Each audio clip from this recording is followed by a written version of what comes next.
Bonsoir à tous, chers amis. Nouveau numéro de l'émission Putsch Live produite par Putsch Media. Nous sommes le mercredi 10 juillet et voilà, nous sommes rentrés en Macronie 2, le deuxième opus, la deuxième saison incroyable.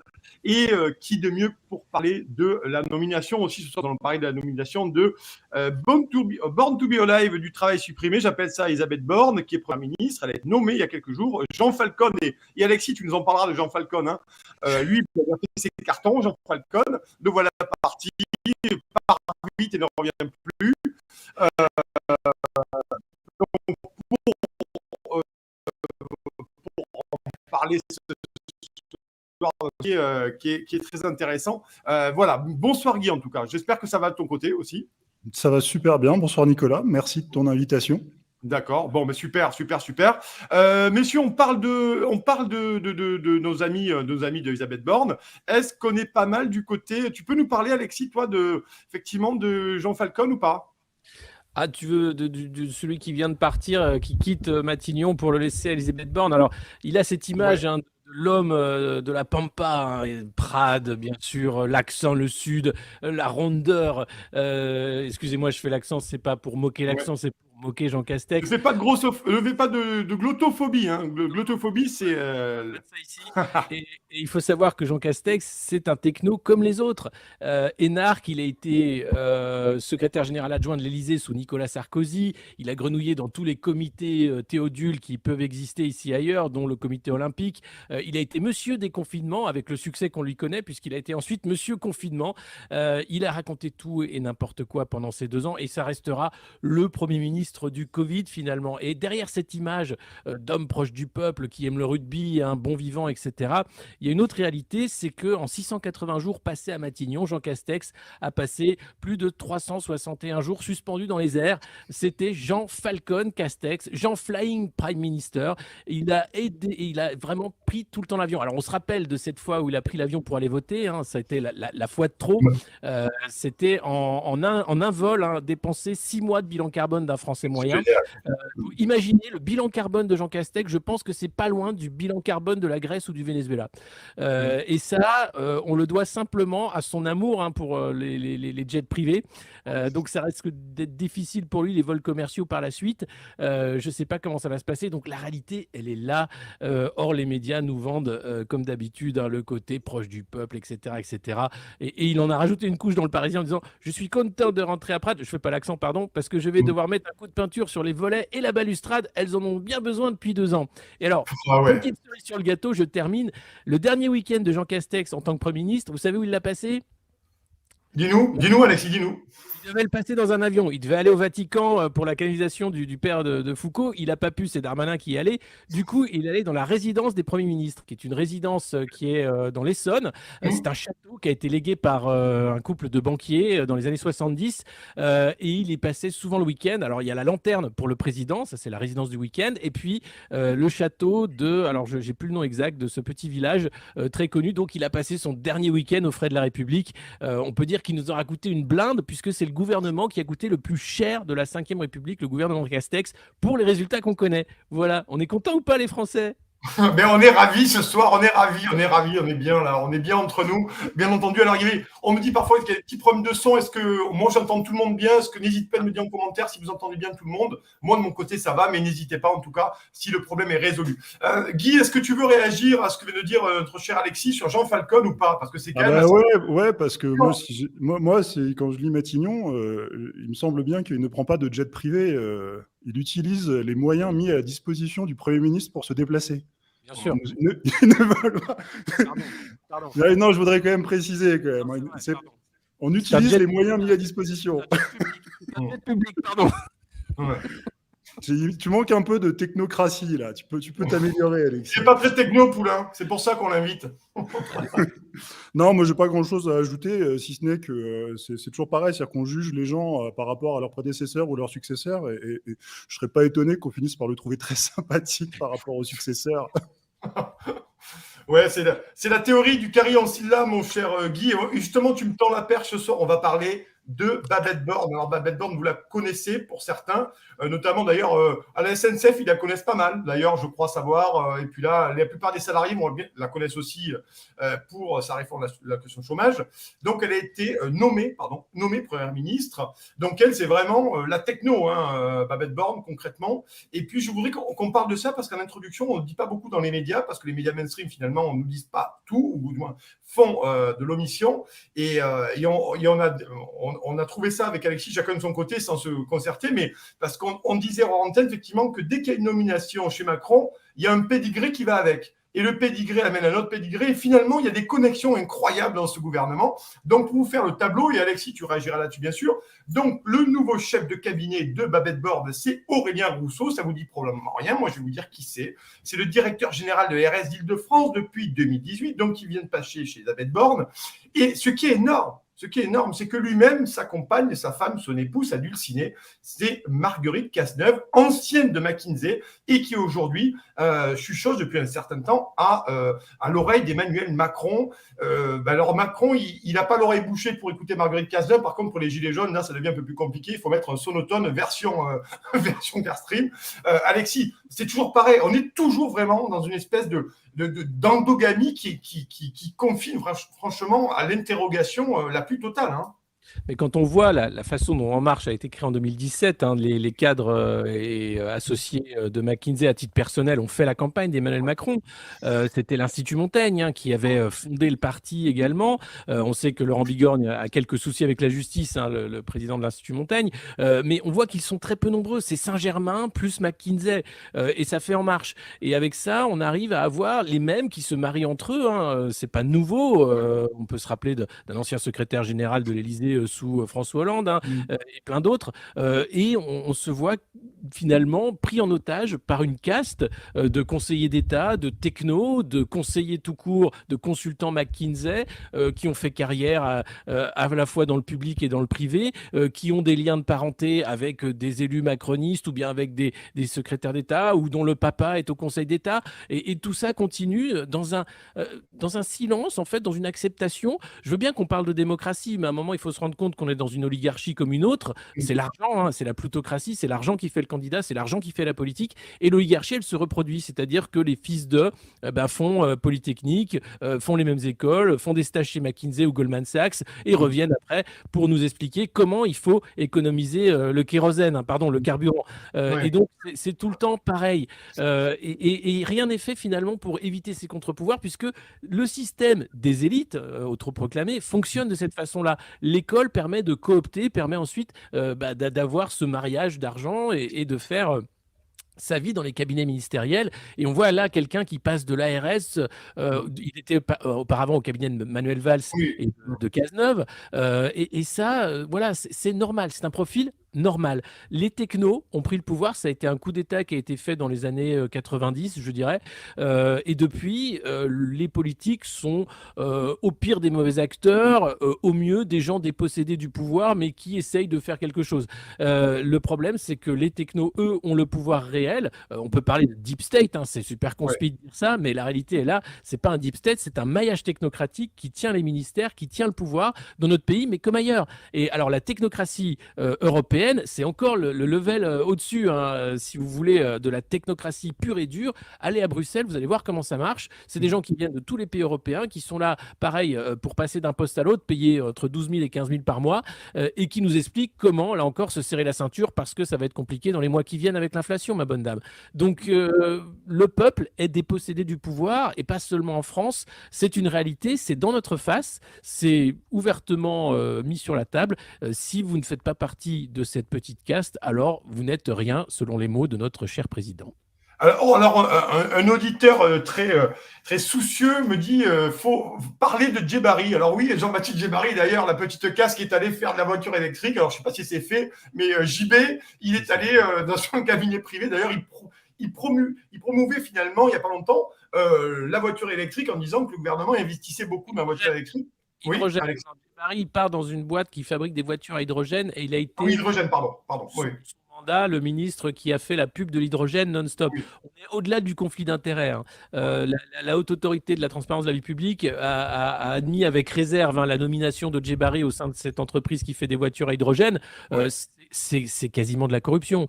Dans un autre pays, on appellerait ça de la corruption. En France, on appelle ça un léger conflit d'intérêts. On appelle ça du pantouflage. Tu le sais, Alexis, du pantouflage. C'est le mot gentil. C'est comme de nos Ouais. oligarques, on appelle ça des capitaines d'industrie, et nos corrompus, on appelle ça des pantoufleurs. C'est super. Pourquoi pas? Moi, j'aime bien, hein, c'est la novlangue, c'est cool.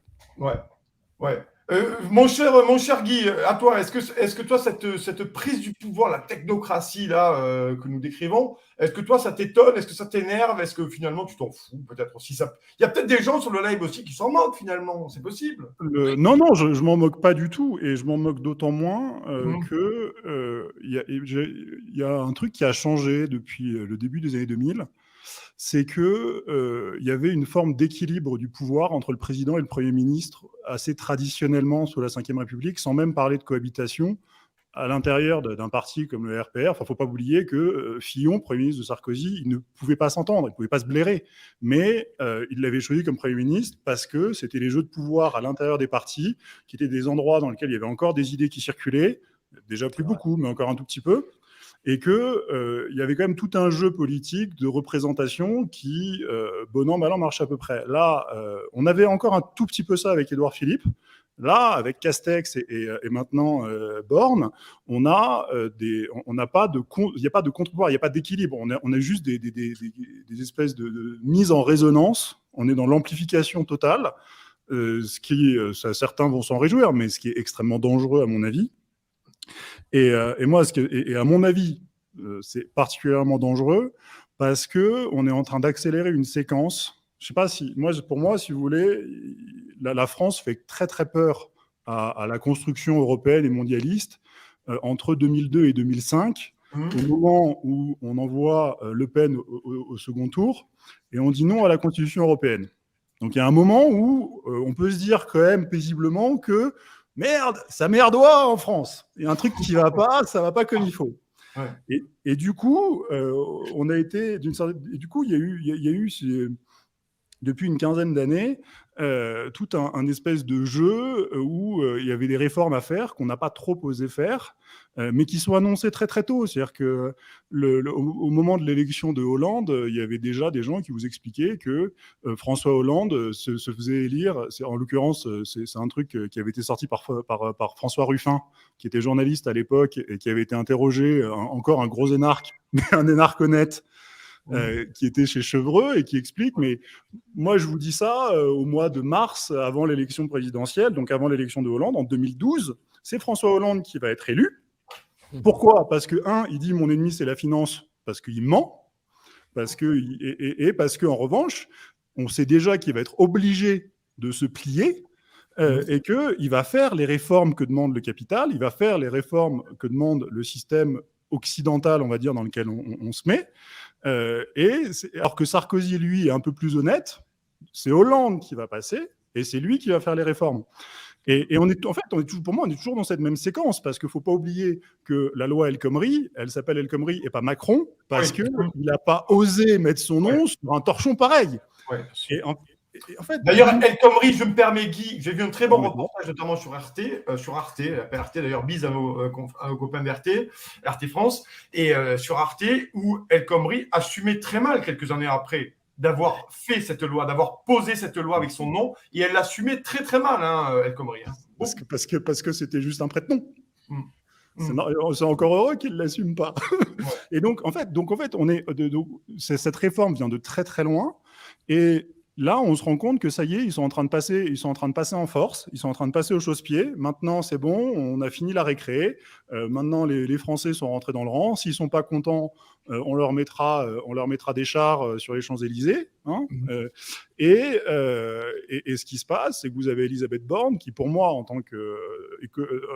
dans ma spécialité d'économie et de finance, pour moi, ça va en droite ligne avec ce qu'elle a fait sur la réforme de l'assurance chômage, qui, encore une fois, c'est un truc, ils ont mis 10 ans à la faire, ils ont réussi par la faire en passant, mais en super force. C'est un truc, c'est normalement, vous n'avez pas le droit, c'est de l'abus de droit, la manière qu'ils ont eu de faire passer leur réforme de l'assurance chômage. Et pour tous les soignants, moi je vois les soignants qui réagissent, enfin surtout ceux qui ont été suspendus, ils disent attendez, vous vous rendez compte, c'est quand même, Elisabeth Borne, c'est quand même son ministère, c'est probablement pas elle, qui a inventé la suspension d'un contrat de travail, qui est une aberration en droit, c'est-à-dire que tout d'un coup, tu es privé de droit. Ton travail est suspendu. C'est-à-dire que c'est pas que tu n'as plus de travail, du coup, tu as le droit au chômage, mais tu n'as pas payé. Et ils ont quand même réussi à inventer cette espèce de non-droit total, et elle est récompensée pour ça. Et à mon avis, moi, quand on met Borne à Matignon, pour moi, on me dit, maintenant, on va aller s'occuper des retraites. Et en fait, ces gens sont en train d'achever l'État-providence, et ils sont en train d'achever l'État-providence français. Pourquoi ? Parce qu'on vit dans un système qui est radicalement dysfonctionnel, dans lequel, on ne crée pas assez de valeur, parce qu'on a cassé nos économies, parce que tous ces gens-là dont vous parlez, toute cette caste, ils ont détruit volontairement 1 million d'emplois ouvriers depuis une vingtaine d'années, parce que tous ces gens-là ont détruit l'économie, donc on ne crée plus de valeur ajoutée, et en plus de ne pas en créer, on ne sait plus la répartir, et qu'aujourd'hui, on a beaucoup trop de valeur ajoutée qui part au capital, et pas assez qui part au travail. Et ça fait qu'aujourd'hui, par rapport aux équilibres qu'on avait encore dans les années 80, il manque 200 milliards de salaires aujourd'hui qui devraient aller au travail si on avait la même répartition de valeur ajoutée entre le capital et le travail. Et sauf que ça, ils sont en train de faire exactement l'inverse. Plutôt que de travailler à régler les équilibres de fonds, et comme il n'y a plus de fric parce qu'on ne crée pas de valeur et qu'on la répartit mal, comme il n'y a plus ça, ils vont piocher dans le stock. Et le stock de richesse en France, il est où ? Il est dans les restes de l'État-providence, il est dans les retraites, il est dans les systèmes sociaux. Et donc aujourd'hui, on est en train de nourrir un espèce d'ogre capitalistique qui est devenu totalement incontrôlable depuis 2008. Et plutôt que d'essayer de l'abattre, on continue de le nourrir en disant que peut-être un jour, il finira par devenir sympa. Mais ça ne se passe pas comme ça. Bon, je vais donner la parole à Alexis. Merci beaucoup. N'hésitez pas à liker, à partager ce live, notamment vous êtes nombreux sur YouTube ce soir. Merci beaucoup. Un petit message de Julien Pérez qui nous dit mes journalistes préférés. Donc bonsoir à toi, Julien, en tout cas. Plein de petits messages sympas. D'ailleurs, on me demande où est la cravate vintage d'Alexis Poulain. Voilà, d'ailleurs, Alexis, il faudra que tu répondes à ça. Je suis pas encore installé, mais vous inquiétez pas, j'ai une collecte magnifique là. J'ai fait une super affaire. Bon, alors, il faut rester branché, bien sûr, sur la matinale de Alexis, sur le monde moderne, bien entendu, à suivre sur Twitch. Et dites-nous, vous savez que j'aime bien, dites-nous d'où vous nous regardez. Voilà, savoir si vous continuez à nous regarder du monde entier, parce qu'à chaque fois, je suis assez impressionné. Ça va de Nouvelle-Calédonie à La Réunion, passant par l'Amérique du Sud. Il y a des gens qui nous regardent vraiment à des heures impossibles en direct, selon où on est sur le fuseau horaire. Mexique, ouais, c'est fou. Mais merci beaucoup en tout cas et merci encore d'être là. Vous êtes très nombreux encore. Merci beaucoup. C'est grâce à vous que nous sommes là. Et n'hésitez pas à faire des dons. Abonnez-vous à nos médias indépendants, que ce soit chez Alexis, que ce soit chez moi. Vous avez des Tipeee, vous avez des abonnements. Vous pouvez aussi faire des super chats. Là, directement en ligne, vous pouvez faire des petits messages sponsorisés ou vous abonner, devenir premium de la chaîne. Parce que maintenant, je commence à faire des éditos pour les membres premium. Allez, on continue. Alexis, sur ce que disait sur le montre capitalistique dont nous parle notre ami Guy et bien entendu, quelle est ton analyse, toi, à ce sujet-là ? De toute façon, on est dans cette situation du fait des politiques monétaires. Déjà, l'inflation, c'est pas la guerre en Ukraine, c'est avant ça.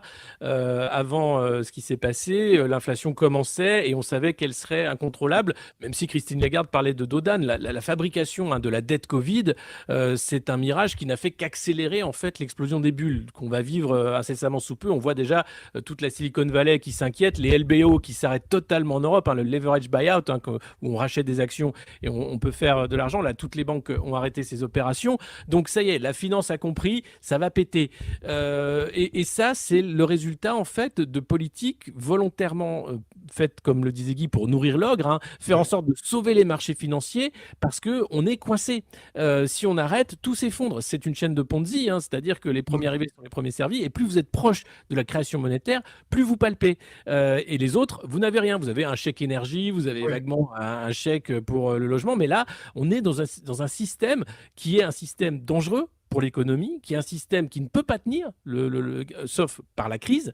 Et la crise, elle va déboucher sur quoi ? C'est quoi ? C'est l'inflation d'un côté et une crise financière mondiale. On sait sur quoi ça débouche. Souvent, c'est la guerre. Et là, tout est en ligne. Vous avez chaque élément des dominos qui sont présents pour que ça finisse comme toujours. L'oligarchie financière, l'aristocratie financière l'a toujours fait. Je vous invite à lire le formidable bouquin de Marc Chenet sur la crise financière permanente. qui explique très bien ce mécanisme. Il était ancien doyen d'HEC, donc il sait de quoi il parle. Ouais. Et là, vous comprenez très rapidement que c'est le vrai Great Reset, c'est celui-là. C'est-à-dire qu'au moment de la crise, on casse tout, ça permet de tout reconstruire et de recréer encore de la dette en repartant à zéro. Et on n'en est pas loin de ce moment-là, du burn-out du système financier. Et on voit bien que nos dirigeants ne font rien pour éviter ça. On ne parle pas de moratoire sur la dette, on ne parle pas de désescalade. Tous les dirigeants européens, là, c'était la première ministre estonienne qui disait aujourd'hui au Figaro qu'il fallait la guerre, il ne fallait aucune porte de sortie à Vladimir Poutine et que la seule réponse ne pouvait être que militaire. On voit bien les milliards que les États-Unis déversent en armement et en aide en Ukraine, milliards qui seraient bien utiles aux États-Unis quand on voit la situation de certains Américains. Mais c'est pas grave, on continue, on fait comme s'il en était et l'industrie de l'armement va très bien se porter. Nous, en revanche, on est dépossédés. On voit bien que le mécanisme est enclenché et qu'on ne peut rien faire, comme dans les autres crises internationales. C'est ça qui est terrible. Alors, il y a peut-être la désobéissance, la démission, mais c'est à la marge, malheureusement, et la propagande qui est en marche. Alors ça, on le voit chaque jour avec Zelensky, du matin au soir, présent sur les écrans et partout, pour demander encore davantage d'argent et d'aide pour l'Ukraine. Ce qu'on comprend, après tout, il est dans son rôle. Il défend son pays et il est président de l'Ukraine, donc il a raison de le faire. Mais le problème, c'est cette logique guerrière et aucune volonté de désescalade de part et d'autre. C'est pas vrai qu'il défend son pays. C'est pas vrai. Et le bonhomme, il a quand même bombardé le Donbass pendant des années avant l'invasion. Mais après, sur l'Ukraine, c'est la guerre. Mais bien sûr oui, je vois ce que tu veux dire. Mais ce qui est grave avec Zelensky, c'est quand même quelqu'un qui a envoyé des bombes à l'intérieur de son territoire, quand même. Oui, et puis parlons des Panama Papers, puisque maintenant on a oublié que la plupart des élites ukrainiennes sont corrompues, étaient citées dans les Panama Papers. Le maire d'Odessa, qui avait payé une caution de 920 000 $ pour ne pas aller en prison avant la guerre, maintenant c'est un héros national. Donc ça permet aussi, en plus, de redorer son blason de cette façon-là. Mais n'oublions pas les intérêts financiers oligarchiques qui sont en jeu aussi dans ce qui se passe actuellement. Mais là, ce que je vois, c'est des responsables politiques qui font semblant, qui grenouillent dans une sorte de mare. On voit, ça y est, les pénuries sont en préparation. On va avoir les famines, les soulèvements, etc., etc. Enfin, la logique, elle est implacable. Les mêmes causes produisent les mêmes effets. Et je vois personne qui essaye d'arrêter ça aujourd'hui ou qui a des solutions face à ça, malheureusement. Bon, très intéressant. On va repartir. Là, on va continuer à parler de ça, notamment d'Elisabeth Borne. Alors, je vous dis d'où on nous regarde, parce que c'est intéressant.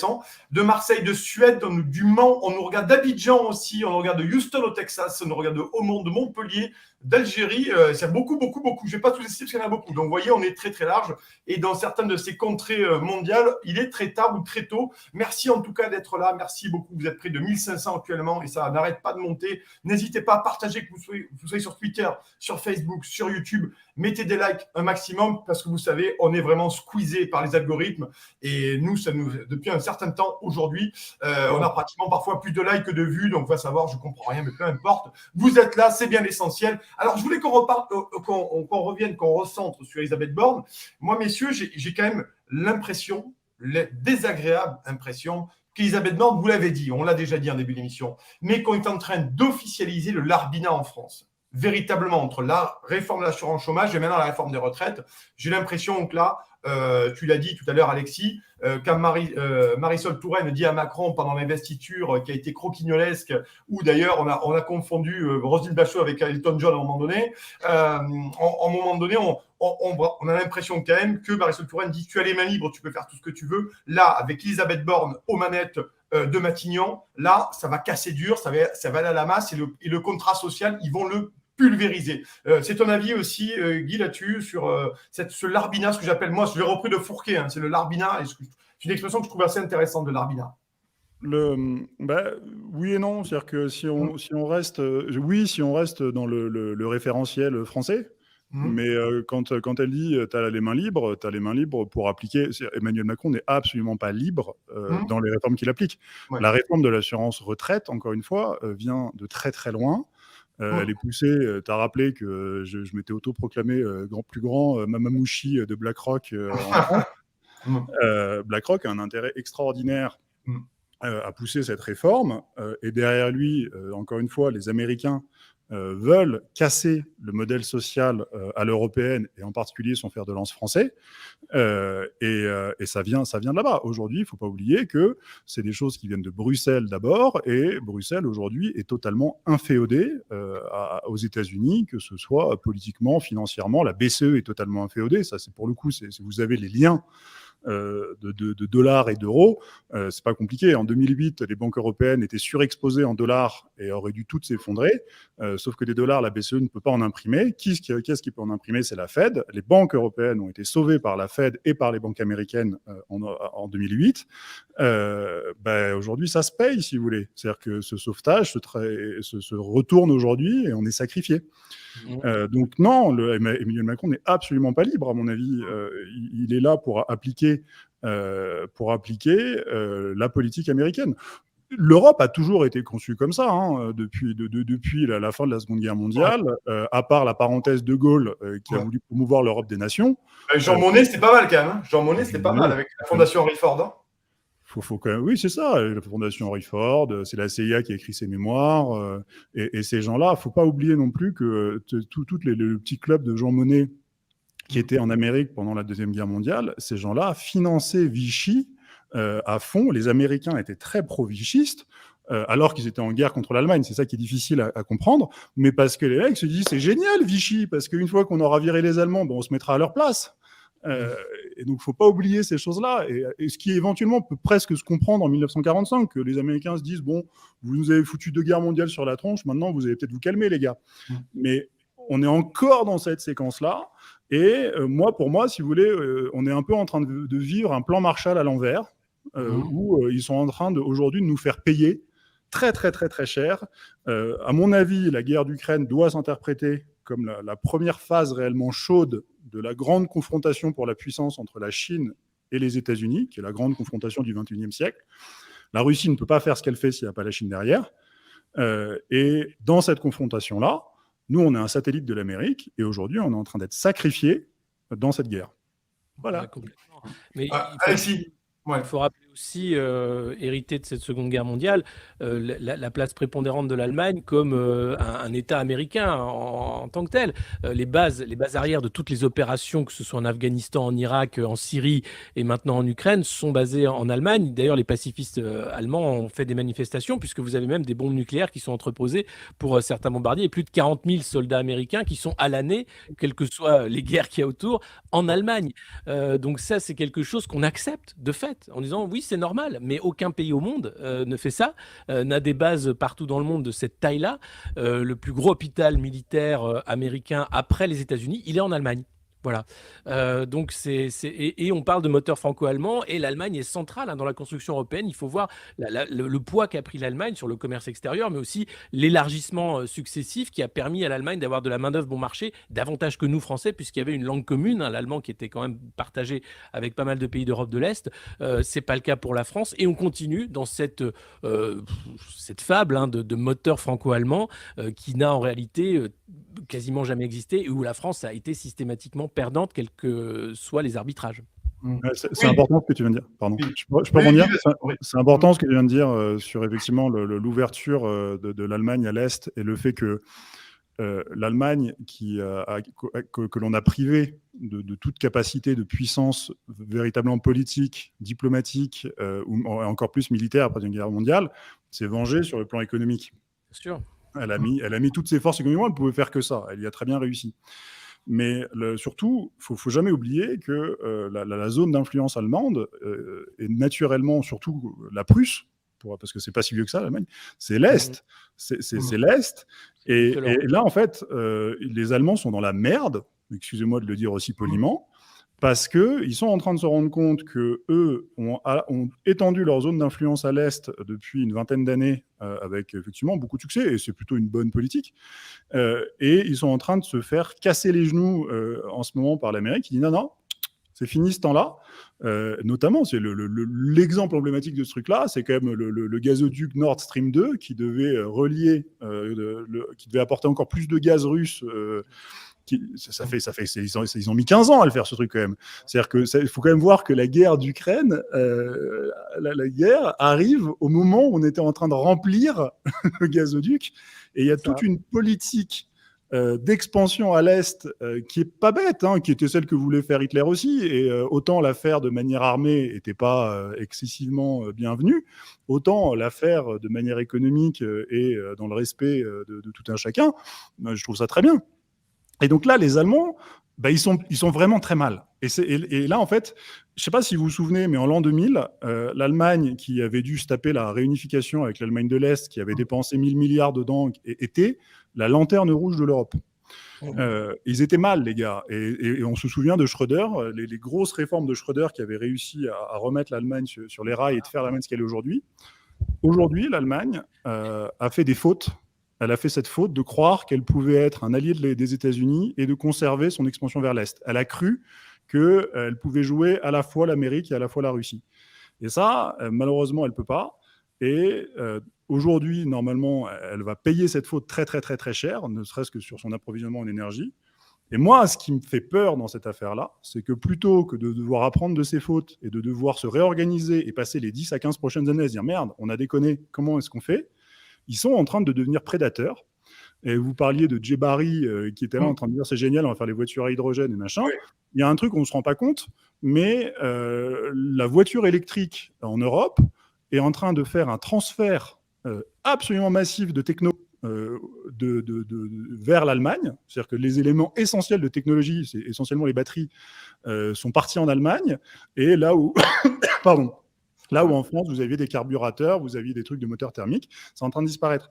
Et donc, non seulement vous avez ça, vous avez une espèce de prédation qui est en train d'être faite dans ce sens-là, et vous avez une prédation énergétique.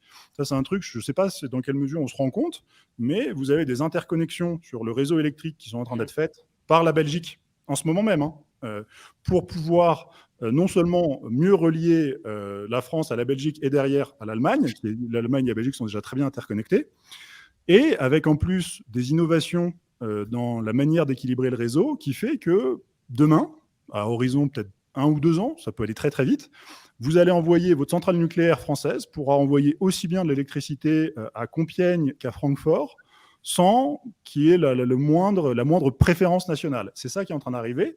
Et donc vous avez l'Allemagne qui a fait des choix qui sont en train de se révéler, ça aurait pu être des bons choix, mais aujourd'hui, ils sont en train de se révéler dramatiques d'un point de vue énergétique. L'Allemagne, énergétiquement, d'avoir en même temps arrêté le nucléaire, d'avoir cru qu'ils allaient pouvoir prendre le gaz russe, de vouloir, enfin ça, ils ont raison, de vouloir arrêter le charbon. Il ne faut quand même pas oublier qu'aujourd'hui, l'Allemagne, c'est 20%, c'est en train de changer très vite, mais c'était 20% de son électricité qui venait du charbon quand même. Une Tesla dans la Roure, ça roule au charbon. Et donc, ces gens-là, mais oui, putain, moi, j'aime beaucoup les voitures électriques, mais quand elles roulent au charbon, je ne vois pas l'intérêt.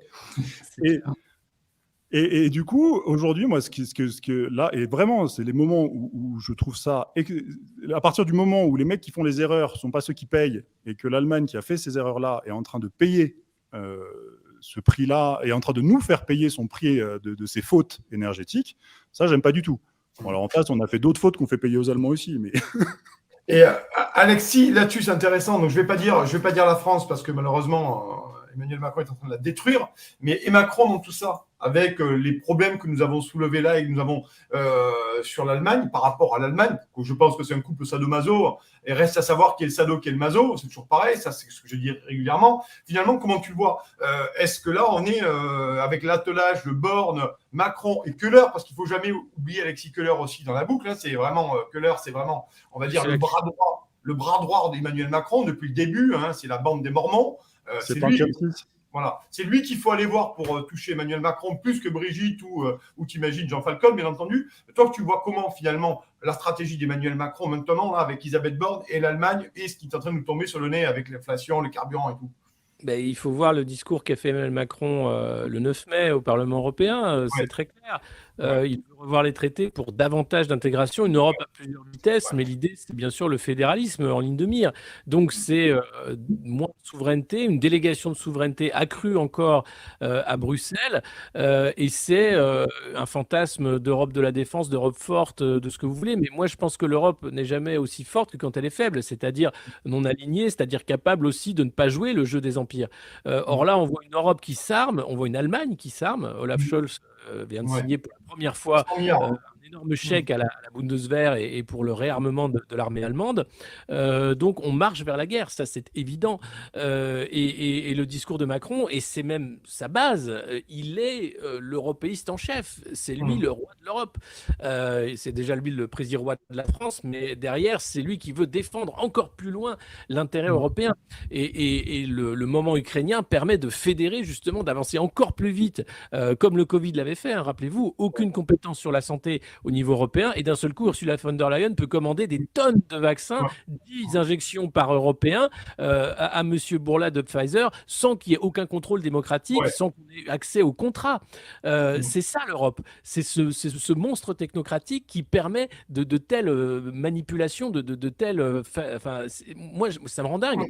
Et derrière, vous avez encore une fois l'idée de « Ah oui, mais on s'est mis d'accord entre partenaires européens. » Mais à quel moment les parlements nationaux ont à valider ce qui s'est passé entre dirigeants qui se mettent d'accord parce qu'il faut aller vite? C'est ça le problème. Et derrière, c'est encore plus de distance entre un pouvoir décentralisé et des peuples dépossédés du pouvoir. Exactement comme la danse qu'on a vue le 9 mai au Parlement européen. Vous avez une voix qui... Oh là là, mon Dieu! Ah oui, tu fais bien d'en parler. Mais si la connerie devait s'incarner, elle s'incarnerait là, je pense. Hein.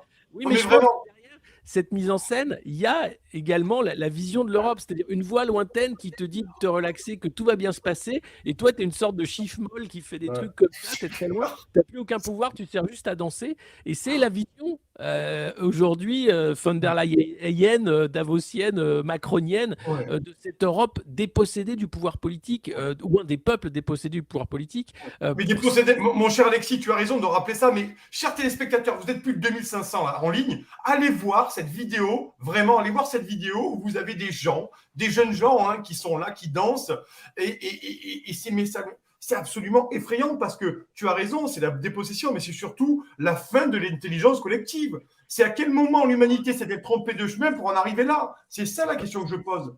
Et c'est là, c'est pas neuf, mais ouais, ça va vite, on va dire que ça va très vite. Mais parce que c'était dingue, en fait.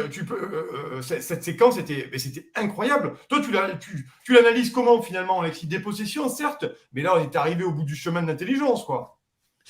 Je pense que c'est quelque chose qui va très bien avec l'idiocratie générale, c'est-à-dire que tout doit être spectacle et mauvais spectacle, et ça passera très bien. Et donc, l'idée qu'il y ait ces dirigeants européens qui soient assis, qui regardent ça sans se dire à une seconde que c'est pas regardable et que c'est pas supportable, en fait, montre soit leur cynisme, soit leur bêtise. Mais dans les deux cas, c'est pas rassurant. Et c'est pas grave, parce que ça, c'est une mise en scène, et bon, c'est un épiphénomène. Ce qui est grave, c'est derrière tout ce qui va se passer sur la mise en place de cette technostructure supranationale qui va, elle, être très dangereuse pour nos droits et nos libertés. Et c'est là-dessus, je voudrais qu'on en parle, Guy, si tu le veux bien. Finalement, cette idée, cette proposition d'Emmanuel Macron, c'est plus qu'une proposition, bien entendu, avec eux, c'est toujours une injonction. C'est plus quand Ursula parle, c'est une injonction, généralement. C'est Mouti Ursula. Le fait de peut-être mettre un jour un terme au vote à l'unanimité entre les pays membres. Ce qui faisait droit de veto, qui permettait à un moment donné de faire des choses en commun. Aujourd'hui, on pourrait avoir une Europe resserrée, avec une oligarchie extrêmement resserrée, à la merci des lobbies. D'ailleurs, Alexis l'a dit, hein, à Bruxelles, vous avez plus de lobbyistes que de parlementaires. Allez-y, vous allez voir, c'est formidable. Guy, tu l'appréhendes comment, toi, finalement, cette accélération là, depuis le Covid, au niveau de l'Union européenne, l'oligarchie? Alors, dans l'absolu, moi, j'ai pas d'avis présupposé. Maintenant, moi, ce que j'analyse, c'est que ce qu'ils sont en train de faire est destructeur, parce qu'ils sont en train d'essayer de créer une fiction. C'est à partir de la fiction de créer du réel. Ils veulent forcer une Europe fédérale qui n'est pas fédérale.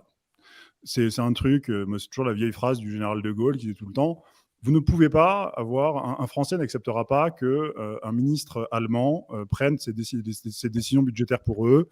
Un Allemand n'acceptera pas que un Français prenne d'autres décisions, et ainsi de suite. C'est comme ça. C'est-à-dire que c'est pas t'es content, t'es pas content, c'est juste comme ça. Ce qui peut se traduire du point de vue économique de manière assez facile, c'est que, pour moi, j'aime bien, pour rappeler la différence entre un pays comme la France et une structure comme l'Europe, c'est qu'en France, quelqu'un qui habite en Île-de-France, il le sait peut-être ou peut-être pas, mais chaque année, il va envoyer presque 20% du PIB de l'Île-de-France ailleurs, dans le Larzac, en Corse, dans plein de territoires. Et en échange, tous ces territoires-là envoient des travailleurs, de la main-d'œuvre, des gens, que ce soit dans les centres régionaux, que ce soit à Lyon, à Toulouse ou à Paris et en région parisienne. Et il y a cet échange de bras contre richesse. Et tout le monde trouve ça normal, en fait. On se plaint un peu, on n'est pas toujours très content, mais personne ne remet ça en cause. Personne dit foutez les Corses dehors, on leur envoie trop d'argent, ils font chier. Personne dit le Larzac, qu'ils aillent crever. Mais en Europe, imaginez le truc. Vous imaginez dire tiens, écoute, tu vas aller bosser en Roumanie parce que ton usine de sèche-linge, écoute, elle marche pas, donc barre-toi. Et en échange, tu t'imagines les Allemands en train... alors, de fait, via la BCE, c'est ce qui se passe, mais t'imagines un Allemand dire « Bah oui, moi je trouve ça normal d'envoyer un peu de mon PIB à la France parce que les pauvres, ils n'y arrivent pas. » Et donc, d'un point de vue pratique, en fait, c'est pas possible, l'Europe fédérale. C'est pas possible, notamment parce que vous avez une Allemagne qui est de tout temps extrêmement efficace d'un point de vue budgétaire, alors que nous, depuis 50 ans, on est en dérive totale. Et que, en fait, plus on force cette Europe fédérale, plus, en fait, les divergences apparaissent devant. Et du coup, c'est-à-dire que si on était en train de forcer un truc qui était déjà en train d'arriver, pourquoi pas, si on veut accélérer un peu un processus naturel. Sauf que naturellement, depuis 20 ans, on a des divergences sur tous les domaines. On a des divergences économiques, on a des divergences financières.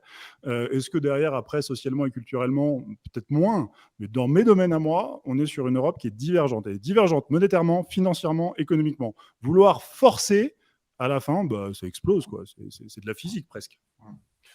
Alexis, là-dessus, sur ce que vient de dire Guy, une réaction là-dessus? Bah oui, non, mais c'est ce moteur qui n'existe pas. Enfin, on est en train de vivre dans un...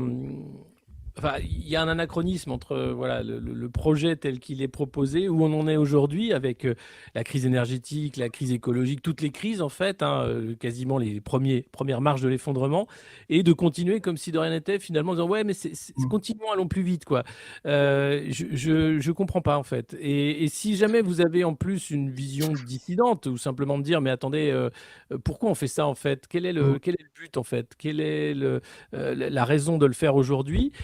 Vous passez pour un illuminé, vous n'avez même pas le droit au chapitre. Regardez, que ce soit l'alliance de la NUPES ou la NUP, qui parle de désobéissance aux traités, pour ne pas dire de refaire les traités. Déjà, rien que ça, c'est aller trop loin. Désobéir, c'est pas possible. Mais Jean-Claude Juncker le disait très bien, l'ancien von der Leyen, avant elle, c'était lui. C'était Monsieur Badois. Monsieur Badois, mon cher Alexis. Monsieur Badois. Il disait de toute façon, on ne peut pas désobéir au traité européen. Voilà, il n'y a pas de loi nationale qui va au-delà du traité européen. Donc c'est très clair. Et quand vous voulez remettre ça en cause, c'est juste impossible. Vous ne pouvez même pas avoir accès aux jeux politiques en réalité. Ça devient quelque chose, on vous touche avec un bâton de loin. Vous êtes quasiment comme la caste des intouchables en Inde. Alors ça, c'est extrêmement intéressant. Il nous reste, allez, on arrive à 44, on va rester 10 minutes de plus si, messieurs, vous avez un petit peu de temps.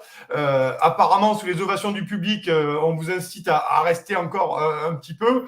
Je voudrais qu'on parle, parce qu'on n'arrête pas de dire oui, ça va péter, vous allez voir à la rentrée, parce que chaque fois on nous fait le coup de la rentrée, oui, mais à la rentrée, vous allez voir, ça va être énorme. Bon, entre les syndicats ou les appels sociaux et tout, on voit que ça n'a pas pris. Les Gilets jaunes, on a bien compris que les syndicats ont été complètement discrédités sur les luttes sociales. D'ailleurs, ils ont appelé à voter Macron. D'ailleurs, et après, ils font la journée du 1er mai pour se battre contre les retraites. Enfin, ces mecs-là me font rigoler. C'est des allumeurs de pétards mouillés. C'est des tenanciers de baraques à frites. Je suis désolé, je suis un peu dur, mais c'est la réalité. C'est mon avis, du moins, et vous pouvez être pas d'accord avec moi. La réalité, c'est la question centrale, c'est est-ce qu'à un moment donné, il y a une partie des Français qui vont être brisés, concassés, paupérisés, je le dis à chaque fois. Est-ce qu'on pourrait s'attendre à quelque chose qui tiendrait les Gilets jaunes, mais version x 1000 ? vraiment fois 1000, parce que j'ai l'impression que, pour finir, il y a une partie de la population aussi qui ne tenait pas pour les Gilets jaunes il y a encore 3 ans en arrière, qui aujourd'hui se retrouvent avec les mêmes moyens, les 100 moyens que les Gilets jaunes. Guy, là-dessus, sur une révolte sociale ou une... Oui, à mon avis, c'est le grand sujet des 5 ans qui viennent, parce que à partir du moment où vous refusez le jeu, vous forcez le jeu démocratique de l'élection et de la démocratie directe, vous interdisez la démocratie directe en France. C'est-à-dire que le dernier référendum en France, c'est 2005, et on lui a fait un gros bras d'honneur au nom de la Constitution. Et on fait plus de référendum. C'est-à-dire que quand on vous regardez sous la Ve République, on a arrêté de faire des référendums après 2005, forcément, et ils n'ont pas eu ce qu'ils voulaient. Il n'y a plus de dissolution parlementaire, qui est une autre manière de faire de la démocratie directe en France. Donc vous n'avez plus de démocratie directe, et l'élection présidentielle, qui est aussi un grand moment de démocratie directe, a été volée par le jeu où finalement vous avez que des clones des mêmes gars vous avez une espèce de très très très bonne. C'est des très très grands stratèges, les macronistes, pour ça. Hein. C'est-à-dire que ils ont très très bien réussi leur coup, mais vous n'avez pas d'expression démocratique qui s'exerce. Donc à partir du moment où vous ne pouvez pas la faire paisiblement, vous allez vous rendre compte finalement que la liberté, c'est pas un truc qui se distribue comme des bonbons. À un moment, si vous la refusez, elle s'exerce par la force. Ça a toujours été comme ça. Et donc oui, dans la mesure où vous avez refusé l'exercice démocratique, on va l'avoir dans la rue. Ça c'est absolument certain que ça va être dans la rue, et d'autant plus que on vous sort des chiffres d'inflation plus 4, plus 5, plus 3, on s'en fout.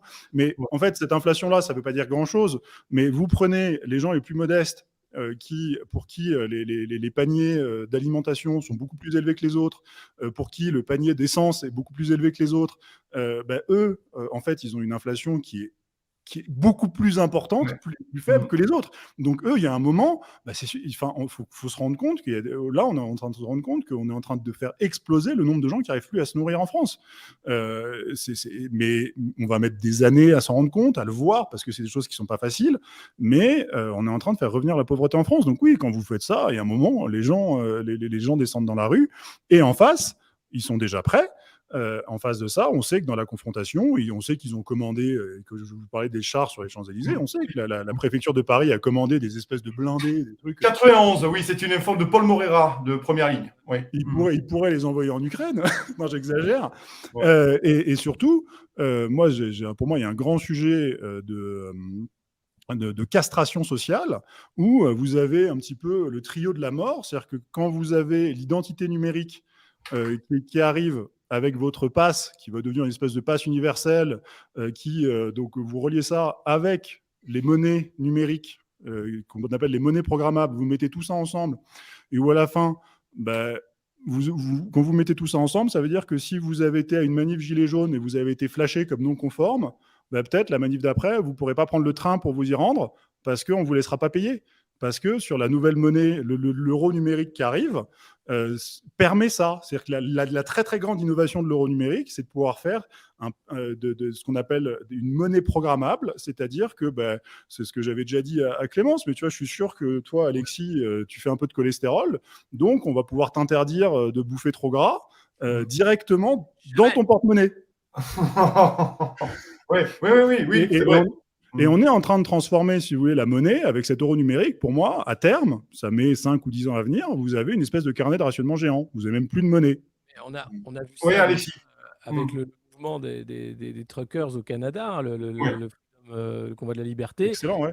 La première mesure, ça a été de bloquer les comptes des gens qui ont participé ou qui aidaient le convoi de la liberté. Donc c'est déjà là en germe. Et d'avoir une monnaie numérique, évidemment, ça permettra de cibler encore au plus proche les opposants, d'empêcher tout mouvement en réalité, puisque vous n'aurez pas le choix. Il n'y aura plus d'autres monnaies que cette monnaie numérique qui va vous rendre encore plus dépendant d'un État central qui veut votre bien, bien entendu. Hein. L'idée, c'est votre bien. Mais toi, comment tu le vois, Alexis? On a suivi tous les deux les Gilets jaunes, on en a beaucoup parlé sur les plateaux, beaucoup. On a été pas nombreux d'ailleurs à comprendre ce mouvement, ou du moins à essayer de le décrypter et pas à cracher sur les Gilets jaunes. D'ailleurs, je leur passe toujours le bonjour à ceux qui me trouvent en manif et qui viennent me saluer. Et j'ai passé des très très bons moments. Et d'ailleurs, voilà, bon, peu importe. Toi, tu vois ça comment finalement? Est-ce que tu penses, parce que Guy a raison, Guy, je me permets, Guy, hein, tu dis on va mettre quelques années à s'en rendre compte. Mais aujourd'hui, il faut prendre en conscience deux choses. Vous avez d'une part le prix des carburants et de l'autre part, vous avez l'inflation alimentaire. Donc là, on est quand même sur quelque chose qui est un peu tendu, quoi, parce que là, il y a une conjugaison des choses qui font que les gens, ils n'ont plus rien à bouffer, concrètement, et qui ne peuvent même pas assez d'argent pour aller travailler pour s'acheter à manger. Me semble-t-il, c'est quand même assez inédit en termes de violence sociale. Mais tu peux aller voir ce qui s'est passé en Colombie, au Sri Lanka. Enfin, en 2018, avant le Covid, il y avait 20 pays qui étaient dans la rue contre leurs élites, qui n'en pouvaient plus. Là, au Sri Lanka, l'ordre a été donné à l'armée de tirer dans le tas. Voilà, la réponse, c'est la violence. Il n'y a pas de négociation possible. Mais les émeutes, on a eu les printemps arabes parce que déjà le prix du blé avait posé problème et avait fait des famines. Ce qui est au-devant va être à peu près équivalent, voire pire. Or, la réponse prévue, c'est la répression dans la violence. Ça peut tenir que jusqu'au moment où les forces de l'ordre ont suffisamment à manger. À un moment, les forces sont comme tout le monde et ils sont fonctionnaires. Si tu payes plus la solde du CRS qui est là pour maintenir l'ordre, il ne maintiendra pas l'ordre. S'il voit les problèmes qui le touchent lui également, il va commencer à se rendre compte qu'il sert peut-être un système qui est contre ses intérêts. Donc c'est pour ça que la lutte des classes, elle revient au devant de la scène et c'est pour ça que David Graeber parlait, lui, de l'ère des révolutions, parce qu'on a à la fois la déconnexion des élites, plus tous les ingrédients qui font que les peuples peuvent se structurer en force politique révolutionnaire.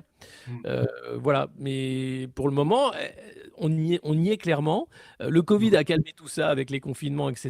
On voit ce qui se passe en Chine, à Shanghai et ailleurs. Et la suite, c'est évidemment une guerre mondiale. Pourquoi pas? Ça permettrait là encore de calmer les ardeurs. Même si en 1917, la Russie a fait la révolution bolchevique. Mais tu as bien fait de le dire parce qu'il faut quand même se rappeler que avant le Covid, tu avais eu les Gilets jaunes qui s'étaient un peu ternis parce que le mouvement a été quand même durement réprimé, il faut toujours le dire, je le rappelle toujours, tu le sais aussi. Et ensuite, il y a eu quand même la réforme des retraites, il y a eu quand même des grosses mobilisations pour la réforme des retraites. Moi, j'ai suivi ça dans la rue très tôt le matin, il y avait quand même des grosses mobilisations. Contre la loi sécurité globale. Globale aussi, oui, tout à fait. Il y avait beaucoup de gens dans la rue contre cette loi qui n'était pas du tout sécurité globale, mais qui était surveillance globale. Utilisation des drones, flicage de l'Internet, etc. Et cette loi revient dans le package numérique, le DSA, etc. Avec, bien sûr, c'est pour notre bien, c'est pour censurer. Oui, mais toujours pour notre bien, ça. C'est toujours pour notre bien. Mais on voit que la volonté aujourd'hui des gouvernements européens, c'est le contrôle des populations, c'est la surveillance des populations, et pas les populations à risque. C'est tout le monde. Très vite, très rapidement. On est allé très loin en France avec le fichage, y compris des opinions politiques et des appartenances religieuses. Voilà, et c'est passé comme ça. On a un peu gueulé, quoi. Mais globalement, l'agenda est clair. Enfin, il ne faut pas non plus avoir fait Polytechnique pour comprendre. Alors, je voudrais qu'on. Guy, après dernière question de conclure cette émission, tu voulais réagir? Il vaut mieux pas avoir fait Polytechnique pour comprendre ça. On dirait Charles Gave, Guy Lafortelle. Force, tu vas devenir Charles Gave. Dernière petite question. C'est une question où, là, par exemple, sur les émissions, et comme nous en faisons, nous encore, quand c'est encore possible de faire des émissions, jusqu'à quand? C'est ça la question. Il y a beaucoup de gens. On est pris 2700 sur tous les réseaux.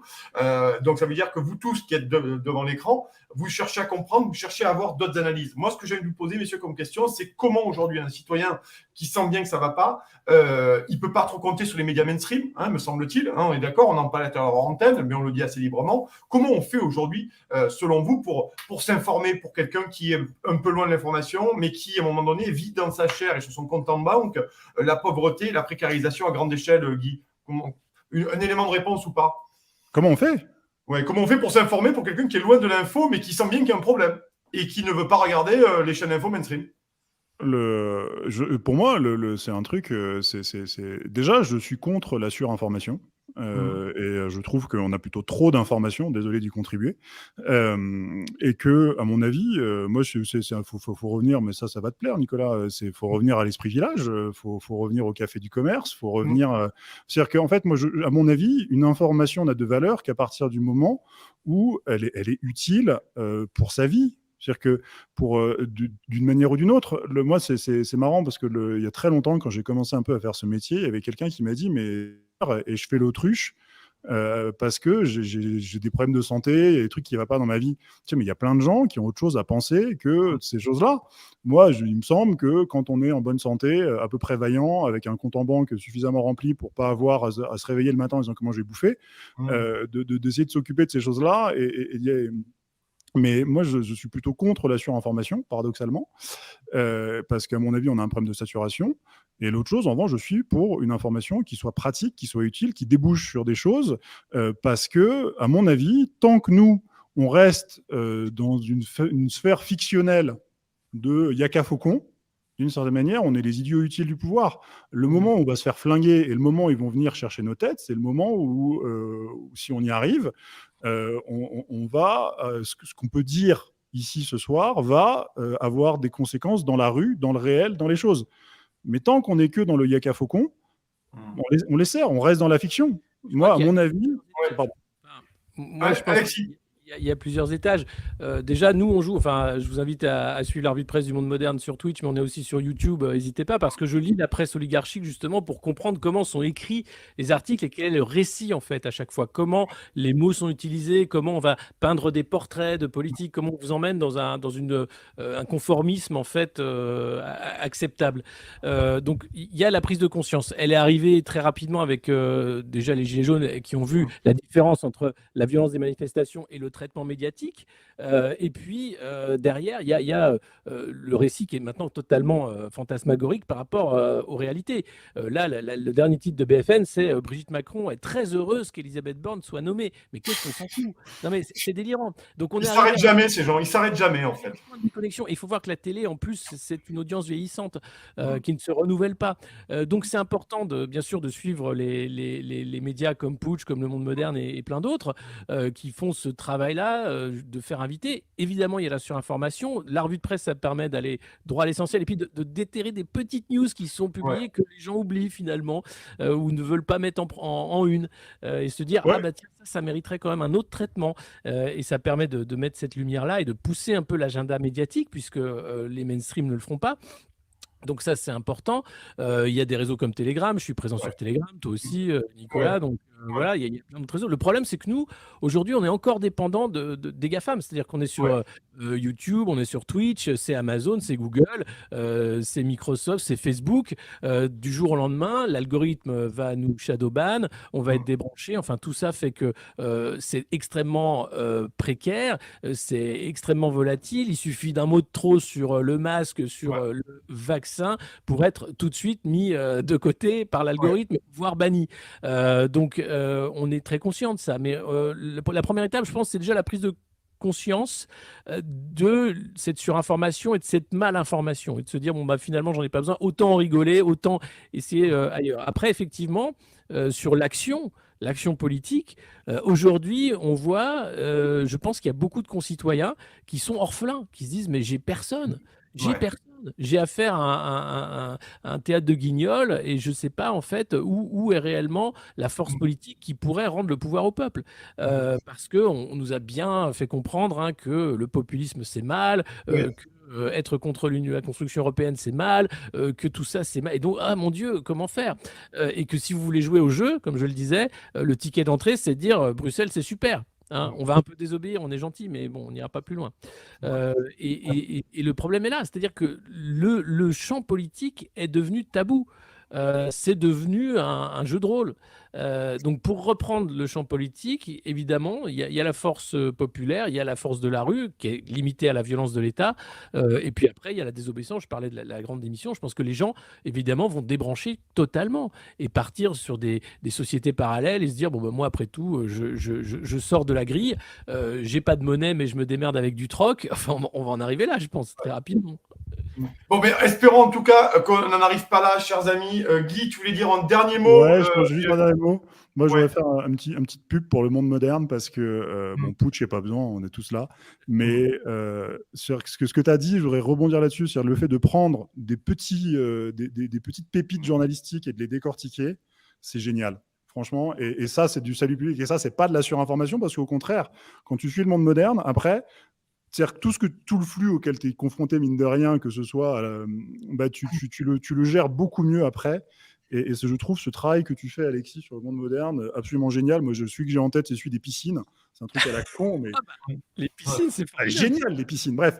Et ça, et dernière chose, c'est qu'il ne faut quand même pas oublier que le genre de l'équilibre dans une société, ça se joue pas à 50, 51 ou 49%. Ça se joue à 3-4% d'une population qui, à un moment, va se mobiliser, qui, derrière, va entraîner un équilibre. Et ces choses-là, donc c'est pas 50%, c'est 3-4. Et ces 3-4-là, on ne sait pas d'où ils vont venir. Moi, des trucs, c'est marrant parce que comme tu disais, moi je passe un peu plus dans les médias en ce moment, je ne sais pas pourquoi, et merci beaucoup en tout cas. C'est-à-dire que moi je vois un peu les trucs qui circulent après dans les familles, dans les réseaux, dans tous les petits WhatsApp, Telegram, les petits groupes machin, et on ne se rend pas compte des choses-là parce qu'on ne peut pas les quantifier. Ouais. Mais il y a des choses qui se passent, et il y a un moment, il faut juste faire le boulot, et puis on verra bien. Hein. On verra bien. En tout cas, n'hésitez pas à nous aider. Allez voir la revue de presse de ce cher Alexis. Continuez à nous aider sur Putsch, bien entendu. Je vous le dis en permanence. Vous pouvez le faire. Vous avez du Tipeee, vous avez des abonnements, vous avez des dons. Vous pouvez, n'hésitez pas. Vous avez toutes les infos sur tous les réseaux sociaux. Abonnez-vous à nos chaînes Telegram aussi. Alexis à sa chaîne Telegram. Putsch à sa chaîne Telegram. Il faut absolument vous abonner parce qu'un jour, on nous coupera le sifflet et on pourra plus se voir là et on se verra autre part. Mais Telegram et la newsletter de nos sites sont les seules passerelles qui nous relient ensemble. Donc, n'hésitez pas et faites passer l'info, diffusez les liens un maximum, les émissions, les vidéos par mail, par Messenger et tout. Merci en tout cas à messieurs, à tous les deux. Je vous représente, je le fais forcément, Guy de Lafortelle, investisseur 50 tubes, spécialiste autoproclamé de BlackRock et de plus en plus dans les médias indépendants. Vous allez devenir la nouvelle coqueluche bientôt des médias indépendants, mon cher Guy. Bon, Alexis, toi, tu es le vieux routard chevronné des médias indépendants et des médias tout court, éditorialiste politique et fondateur du Monde Moderne. Et vous pouvez suivre sa matinale, bien entendu, la revue de presse tous les matins à 9h. Ben, nous, on va se voir en fin de semaine, en début de semaine prochaine. D'ici là, on se retrouve sur Putsch. Et ben, on se dit très, très bonne soirée. Bye bye, vive la démocratie. Et surtout, très grosse bise à Twitter. Allez, salut, ciao. Bonne soirée.